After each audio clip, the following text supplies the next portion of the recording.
It's going down. Shalom. First and foremost, giving all praises, honor, glory, respect, and blessings to Yahweh, Bahashem, Yahweh Shai, Bahashem Rachakwadash. Salutations to the Lord's elect on the four corners of the earth, pushing this truth and sincerity while patiently waiting for Yahweh Shai's return, and double honors to our apostles and elders of Great Millstone, which have taught us everything we know through the spirit and power of Yahweh, Bahashem, Yahweh Shai. And welcome to another series of It's Going Down, being brought to you by the spirit and power of Yahweh, Bahashem, Yahweh Shai. Pentagon to give high precision laser guided rockets. So this is pretty much going to be another update of the United States giving military aid, or more military aid, if I may say, to Ukraine. So it says on Monday, the Washington Post is reporting that for the first time, the Pentagon will provide Ukrainian forces high-precision laser-guided weapons as part of the recently approved Mammoth Arms package amid Russian invasion. As expected, defense contractors will continue seeing a windfall of profits. The Pentagon is expanding delivery of commercially available weapons and military equipment to Ukraine, detailing on Friday its $136 million in purchases of aerial drones, laser-guided rockets, binoculars, and other items set for shipment soon. It says the WAPO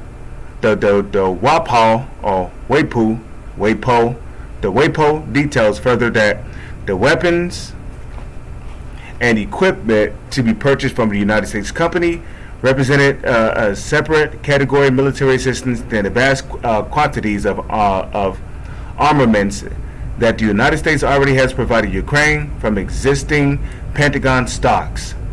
Pentagon Undersecretary for Acquisition and Sustainment Bill LaPlante has vowed to utilize all available tools to support Ukraine armed forces in the face of Russian aggression. This is but the latest in the ramped-up continuing saga of it's not a proxy war, simply because we insist it's not a proxy war. Many Western military analysts have pointed to the game-changing nature of U.S.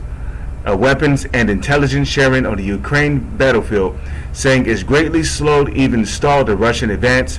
Also in the east, where Russian forces have focused their current objective on taking the Donbass, according to further details of a system called Advanced Precision Kill Weapon System.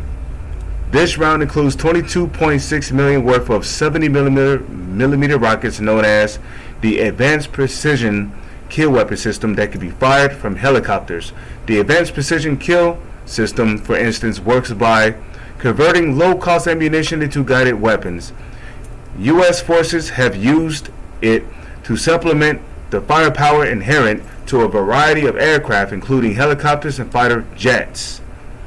So, I mean, that's pretty much all I'm going to read there. I mean, you pretty much get it, man. You know, this gives you, as you can see here,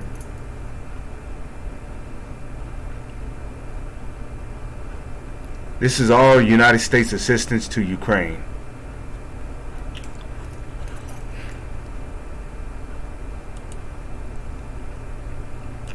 Salak.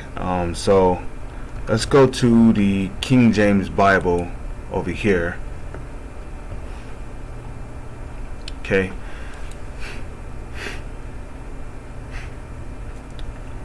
Because ultimately, what the Lord is doing is he's stirring up the United States against Russia.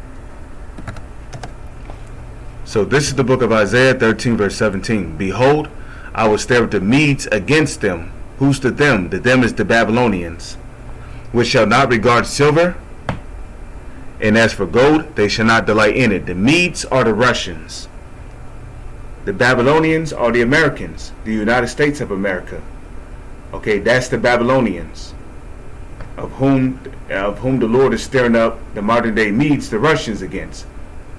So wherever the United States is doing concerning this situation between Russia and Ukraine is only serving to make the United States that much more of an enemy